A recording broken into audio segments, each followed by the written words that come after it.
কাপড় পরতে পরতে রূপা বলল, স্যার আমার কাজটা হয়ে যাবে তো এবার, তাই না? আমি তো এবার টাকাটা পেয়ে যাব স্যার, তাই না? আমার স্বামীকে এবার সারিয়ে তুলতে পারবো তো স্যার? আমি আবারও কুনজরে রূপার বুকের দিকে তাকালাম। আমার খারাপ নজরে তাকানো দেখে রূপা তার জামাটা এবার পরে নিল। আমি মুচকি হেসে বললাম, হ্যাঁ টাকা তো তুমি পাবেই। তোমার স্বামী আমাদের জন্য পুলিশের গুলি খেয়ে এখনো হসপিটালে আছে। আর তোমার কাজটা আমি করব না, তাই কি কখনো হয়? স্যার তাহলে আমি কবে টাকাটা পাবো? আমি আবারও তার শরীরের দিকে তাকিয়ে বললাম, পাবে তো, তবে তার জন্য যে তোমাকে আবার আমার সাথে দুই একবার দেখা করতে হবে গো রূপা। রূপা এবার আমার চোখের দিকে তাকালো। রূপার চোখে আমি আমার প্রতি সম্পূর্ণ ঘৃণার ছাপ দেখতে পেলাম। রূপা এবার কোনো কথা না বলে সোফার উপর থেকে তার ওড়নাটা নিয়ে গায়ে জড়িয়ে চলে যেতে লাগলো। আমি রূপাকে বললাম, দাঁড়াও, আমি আগে দেখে আসি বাইরে কেউ আছে নাকি। রূপা দাঁড়িয়ে গেল। আর আমি এক নজরে বাইরে চোখ বুলিয়ে আসলাম।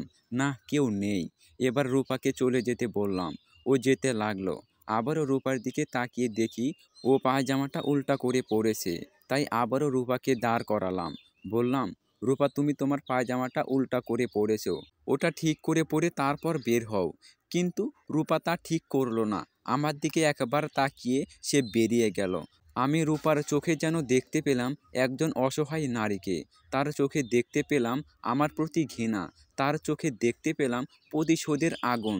রূপা বেরিয়ে যাবার পর আমি বেলকনিতে গেলাম দেখার জন্য যে রূপা কি কাউকে কিছু বলে দেয় কি, নাকি তাকে কেউ কিছু জিজ্ঞেস করে।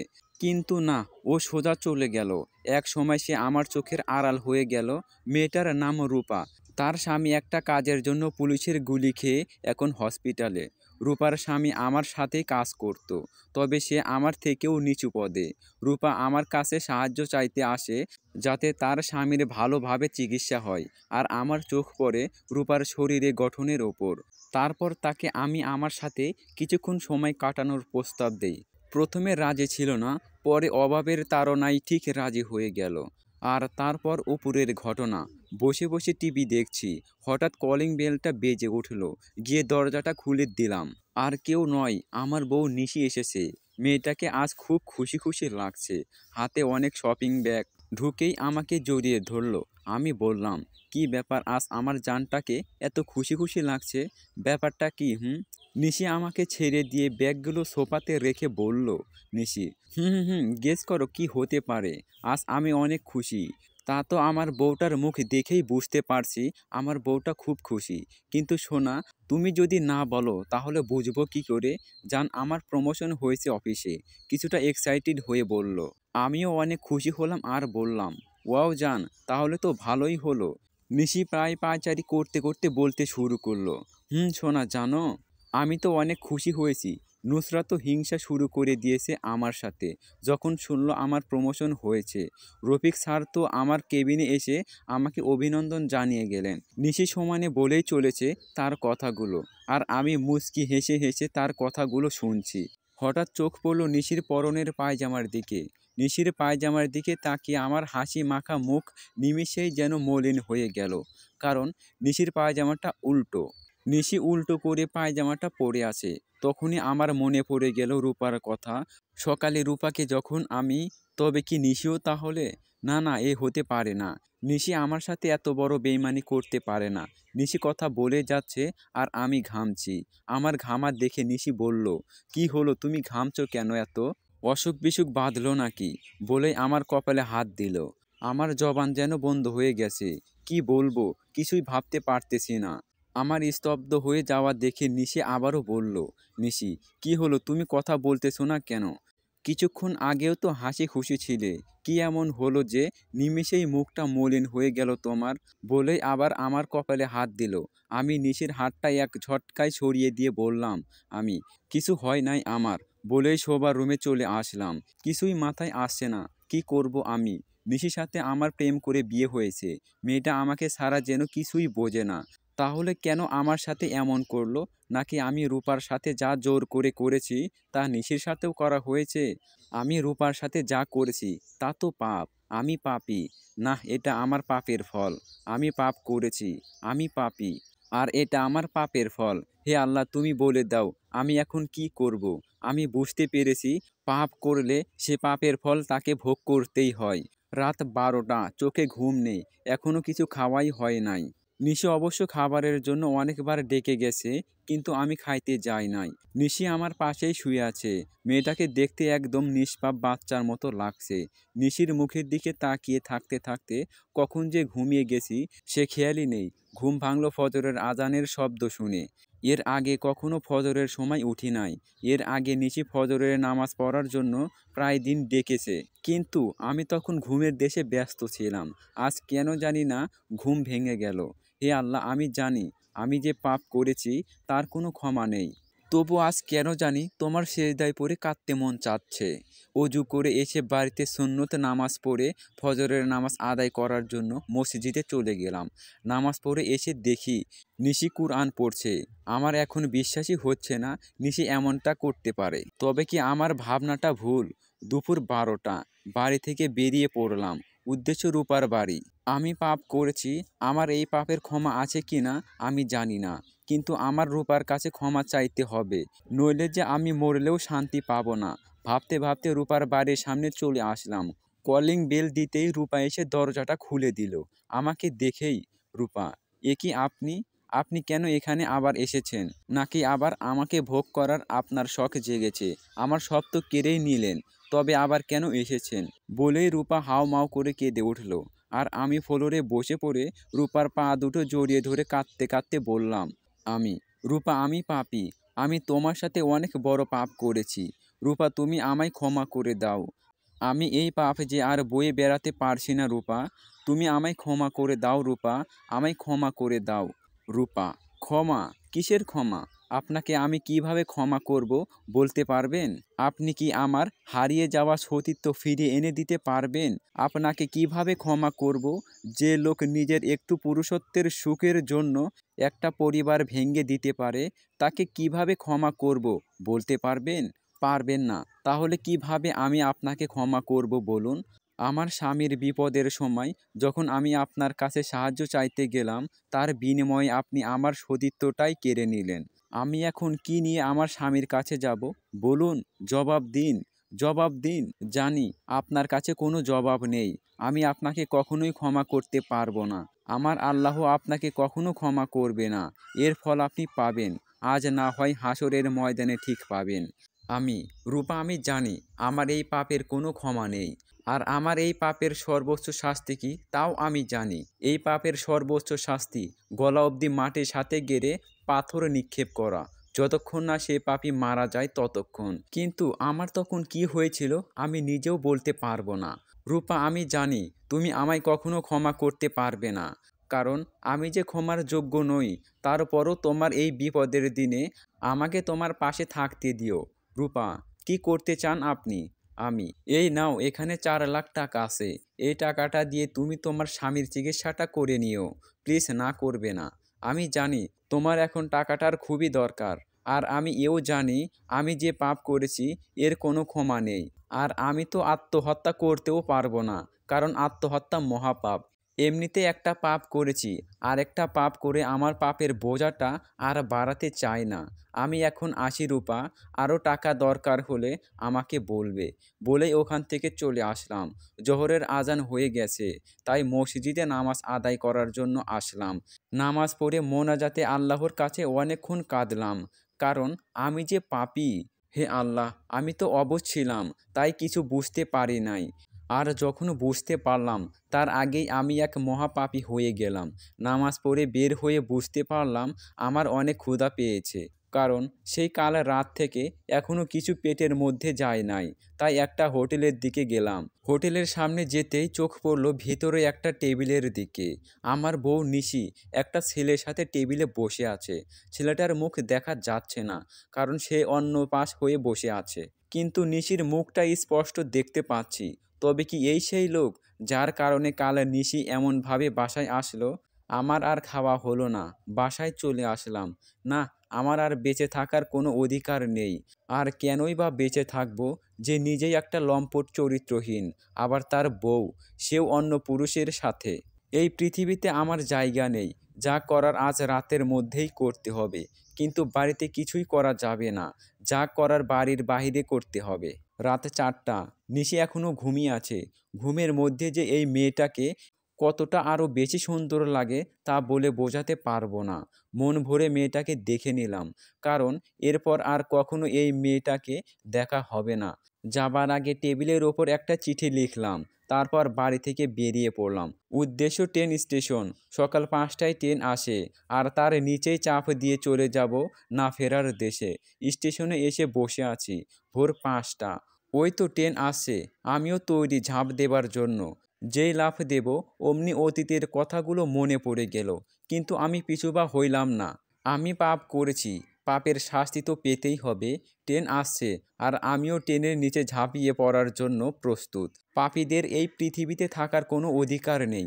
মৃত্যুর আগে মনে হয় সবারই প্রিয়জনদের সাথে কাটানো সময়গুলো মনে পড়ে যায়, সে হোক না একজন ভালো মানুষ অথবা পাপী। আমারও তার বিপরীত হলো না। নিশির সাথে কাটানো প্রত্যেকটা মুহূর্ত যেন আমার চোখের সামনে ভেসে বেড়াচ্ছে। বিদায় পৃথিবী। আর যেন কোনো পাপীর জন্য রূপার মতো নিষ্পাপ মেয়ের সতীত্ব না হারাতে হয়। আমি দিলাম লাফ, কিন্তু এ কি, সামনের দিকে না গিয়ে পিছনের দিকে আসলাম কেন? আর আমি ট্রেনের নিচে না পড়ে যেখানে দাঁড়িয়েছিলাম সেখানেই ফ্লোরে পড়ে গেলাম। মনে হলো কেউ একজন পিছন থেকে টান মেরেছেন। উপরের দিকে তাকিয়ে দেখি নিশি আমার সামনে দাঁড়িয়ে আছে। নিশির চোখগুলো ফুলে লাল হয়ে আছে। মনে হয় অনেকক্ষণ কান্না করেছে। আমার শার্টের কলার ধরে উপরে তুলে টানতে টানতে বাড়িতে নিয়ে আসলো। আসার সময় নিশি একটা কথাও বলে নাই, আমিও বলি নাই, কিন্তু সারা রাস্তায় ওর মুখের দিকে তাকিয়েছিলাম। মুখটা একদম রাগে ভরপুর হয়েছিল। রুমের মধ্যে নিয়ে এসে আমাকে খাটের ওপর বসিয়ে দিয়ে আমার সামনে দাঁড়িয়ে আছে রিয়া। তারপর নিশি। নিশি, এসবের মানে কি? রাগের সাথে কান্না মাখা কণ্ঠে। আমি চুপ করে আছি। নিশি, আমি কিছু বলছি, কথাগুলো কি কানে যাচ্ছে না? এই চিঠিটার মানে কি? এইবারে কেঁদে দিল। আমি। উপায় ছিল না। নিচের দিকে তাকিয়ে বললাম, নিশি, শুধু নিজের কথাই চিন্তা করলে, একবারও আমার আর আমার ভেতরে যে বড় হচ্ছে তার কথা চিন্তা করলে না। তুমি এতটা স্বার্থপর? আমি। তোমার ভেতরটা মানে বুঝলাম না। নিশি, মানে আমি মা হতে চলেছি, আর তুমি বাবা। নিশির কথা শুনে আমার চোখ দিয়ে এবার পানি বেরিয়ে আসলো। আমি কি বলবো কিছুই মাথায় আসছে না। তারপরও বললাম, তুমি জানো না নিশি, আমি কত বড় একটা পাপ করেছি। আমি অনেক বড় পাপী অপরাধী। এই পৃথিবীতে আমার বেঁচে থাকার কোনো অধিকার নেই। আমি চাই না আমার পাপের মাসুল তোমাকে দিতে হোক। তুমি জানো না নিশি, তুমি কিছুই জানো না। কাঁদতে কাঁদতে বলল নিশি, আমি সব জানি। আমি। মানে কি জানো তুমি? নিশি, তার আগে তুমি কিছু খেয়ে নাও। আজ 2 দিন তুমি না খেয়ে আছো, সাথে আমাকেও না খাইয়ে রাখছো। আমি। মানে তুমি খাও নাই? নিশি, তোমাকে ছাড়া কোনোদিন খাইছি? আমি। না। কিন্তু তার আগে বলো তুমি কি জানো? নিশি বলতে শুরু করলো। নিশি, তাহলে শোনো। আমি কোনো প্রমোশন পাই নাই আমার অফিস থেকে। সেদিন যখন অফিস থেকে বাড়ি ফিরছিলাম, রাস্তায় রূপা ভাবির সাথে দেখা হলো। আমি রূপা ভাবিকে আগে থেকেই চিনতাম, তোমার অফিস থেকেই তার সাথে আমার পরিচয়। মেয়েটাকে কেমন কেমন যেন লাগছিল। তাকে যখন আমি জিজ্ঞেস করলাম তার এমন অবস্থা কেন, তিনি যেন কিছুতেই বলতে রাজি নন। পরে জড়াজড়ি করাতে রূপা ভাবি আমাকে জড়িয়ে ধরে কেঁদে দিলেন। তার দিকে খেয়াল করে বুঝতে পারলাম তার জামা কাপড় ঠিকঠাক নেই। তখনই বুঝতে পারলাম তার সাথে কিছু একটা হয়েছে। পরে যখন আরও জোর করলাম, তখন তিনি তোমার কথা যা বললেন তা শুনে আমি একদম বলে নিশি কেঁদে উঠিলেন। তুমি ওনার সাথে এমনটা করতে পারো, এটা আমি কিছুতেই বিশ্বাস করি নাই। বিশ্বাস করো। তারপর রূপা ভাবিকে অবিশ্বাস করে তাকে আরও 2-4টা কথা শুনিয়ে দিয়ে বাড়িতে চলে আসলাম। তারপর মনে হলো তুমি সত্যিই রূপা ভাবির সাথে ওই কাজটা করে থাকো। তাই আমাদের রুমে না ঢুকে জাহানারা আপাদের রুমে কলিং বেল বাজাই। তারপর জাহানারা আপা এসে দরজা খুলে দেন, আর আমি তাদের ভাত রুমে গিয়ে আমার জামা কাপড় ওলটপালট করে নেই, যেমনটা রূপা ভাবির ছিল। আর তাই তোমার নজরে আসার জন্য প্রমোশনের কথাটা বলি এবং পায়চারি করি। জানো, তোমার মুখে যখন ভয়ের ছাপটা দেখতে পেলাম তখন আমার কতটা কষ্ট হচ্ছিল। আমি বুঝতে পেরে গেলাম তুমি রূপা ভাবির সাথে ওই নিচু কাজটা করেছো। শত কষ্টের মাঝেও মুখে হাসির ছাপটা এনে রেখেছিলাম আমি। তাহলে যে তোমাকে কাল দেখলাম ওই হোটেলে কার সাথে যেন বসে আছো? নিশি: হ্যাঁ, ওইটা আমার ছোট ভাই রিফাত ছিল।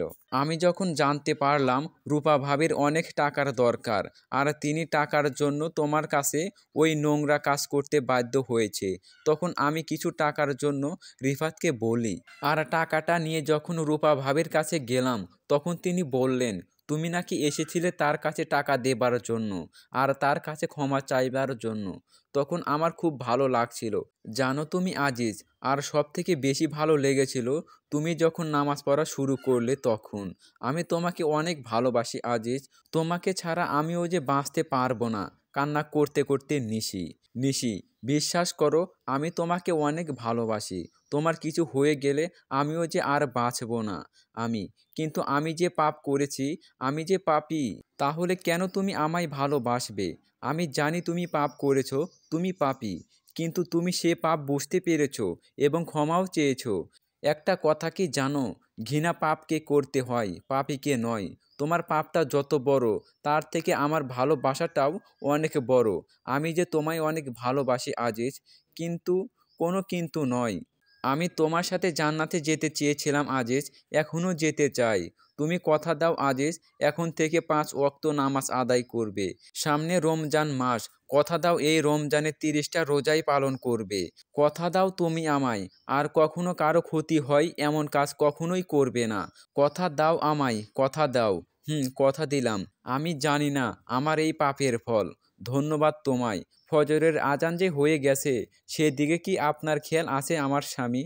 মুচকি হেসে মুখে যেন তার এখন বিজয়ের হাসি। তবে চলো দুজন অজু বানিয়ে আসি, তারপর একসাথে নামাজ আদায় করব। শুধু আজকেই কিন্তু বাড়িতে ফজরের নামাজ আদায় করবে, কাল থেকে মসজিদে গিয়ে নামাজ পড়তে হবে। আল্লাহ, তুমি আমার মতো একজনের কপালে এমন একটা বউ দিয়েছো, তার জন্য তোমার দরবারে হাজার হাজার শুকরিয়া আদায় করি। তারপর দুজনে মিলে নামাজ আদায় করে নিলাম। নামাজ শেষে নিশি চলে গেল রান্নাঘরে, আর আমি এসে শুয়ে পড়লাম। কিছুক্ষণ পরে নিশি একটা প্লেটে খাবার নিয়ে আসলো। নিশি: এই ওঠো, আগে খেয়ে নাও। আমি: তুমি খাবে না? খাবো তো। তাহলে একটা প্লেটে আনলে যে? কারণ আমরা এক প্লেটেই খাবো। তুমি আমায় খাইয়ে দেবে আর আমি তোমাকে। এক প্লেটে খাওয়া সুন্নত, বুঝলে? দাও, খাইয়ে দাও। হাঁ করো। তারপর আমি নিশিকে আর নিশি আমাকে দুজনকে খাইয়ে দিলাম। খাওয়া দাওয়া শেষে নিশি: শোনো, আমরা এখন মার্কেটে যাব। আমাদের একটা বেবি হবে, তাই না? বেবির জন্য এখন থেকেই সব কিছু কিনে রাখবো, আর তার সাথে বেবির আব্বুর জন্য কিছু কিনবো। আমি: বেবির আব্বুর জন্য আবার কি কিনবে? পাঞ্জাবি কিনবো, টুপি কিনবো, আর একটা সুগন্ধি কিনবো। আমার বেবির আব্বুকে এখন থেকে হুজুর বানিয়ে রাখবো। কি, তোমার বেবির আম্মুর হুজুর হবে না? হব। কিন্তু লোকে তো নানান ধরনের কথা বলবে। বলবে যে দেখ দেখ, শালায় শাক দিয়ে মাছ ঢাকার চেষ্টা করছে। লোকে কি বলবে না বলবে তা তুমি কেন শুনতে যাবে? একটা কথা সব সময় মনে রাখবে, আমাদের সমাজে যদি কেউ ভালো কাজ করতে চায় তাকে উৎসাহ দেবার মতো একটা লোকও খুঁজে পাবে না। কিন্তু সেই লোকটাই যদি খারাপ কাজ করতে যায় তার পেছনে হাজার হাজার লোকের সমাগম দেখতে পারবে। পরে আবার দোষটা তাকেই দেবে এই সমাজের লোকজন। তাই কে কি বলল তাতে কান না দেওয়াই উত্তম, বুঝলে? বুঝলাম। এখন তাহলে চলো, আগে হসপিটালে যাব রফিক ভাইকে দেখার জন্য, তারপর মার্কেটে যাব, কেমন? আর শোনো, রফিক ভাইয়ের হসপিটালের যাবতীয় খরচ কিন্তু আমরাই মেটাবো। আর তার সাথে তার পরিবারের সকল খরচও তুমি চালাবে যতদিন না রফিক ভাই সুস্থ হন। ঠিক আছে। তারপর দুজনে বের হয়ে পড়লাম।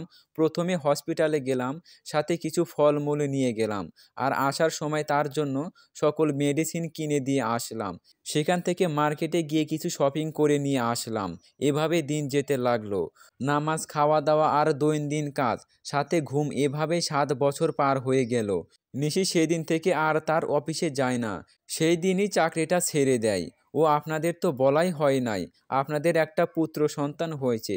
তাকে হাফেজিয়া মাদ্রাসায় ভর্তি করিয়েছি নিশির ইচ্ছায়। তাদের জন্য দোয়া করবেন সকলে।